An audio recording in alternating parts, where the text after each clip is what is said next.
আব্বা কি রে? দোয়া করে দাও, হ্যাঁ, আবারও যুদ্ধ যাচ্ছি। 1 বছর পার হয়ে গেছে জুলাই আন্দোলনের। 1 বছর হওয়ার পরে কি পাইলাম আমরা?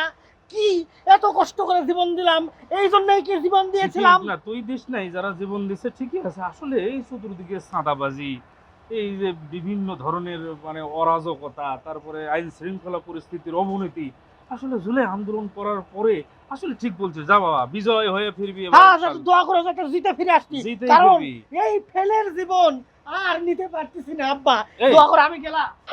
তুই কিসের জন্য আন্দোলনে যাচ্ছিস? ওই যে আমরা 60 লাখ পরীক্ষার্থী যে একসাথে ফেল করলাম, ওরে 60 লাখ না, এটা 6 লাখ। ওই আর কি, ওই এইভাবে এই যুদ্ধের সময় হিসেবে ভুল হয়। ওই মনে থাকে না। 6 লাখ, 6 লাখ। আমরা ফেল করছি, আমরা আন্দোলন করছি, আমরা কি পেলাম? এই জন্যই কি আন্দোলন করছিলাম? আরে বাবা, এর সাথে আন্দোলনের সম্পর্ক, তুই পড়িস নাই, ফেল করছিস। তুই না পড়ে পাস করতে চাস, কোন যুক্তের গাধা কথা। ওরে পড়ার সময় কোথায়? আন্দোলন যারা করছে কিসের পড়া? আন্দোলন কি পড়াশোনার জন্য করছি? ওরে, তার মানে তোর মতো ফাঁকিবাজিরাও ছিল। আরে গাধা, ভালো করে একটু ভালো করে একটু পড়াশোনা কর। পড়াশোনা করে লাভ নাই। পড়াশোনা করলে কি আমরা 4 মাস ট্রাফিকের দায়িত্ব পালন করতে পারতাম আব্বা? বুঝতে পারছি, তোর ঘাড় আমি ভাঙিয়ে দেব যদি ঘর থেকে বাইর হোস। কথাই কথাই খালি আন্দোলন, ফেল করে কেউ আন্দোলন করে সর্বময় তো করে।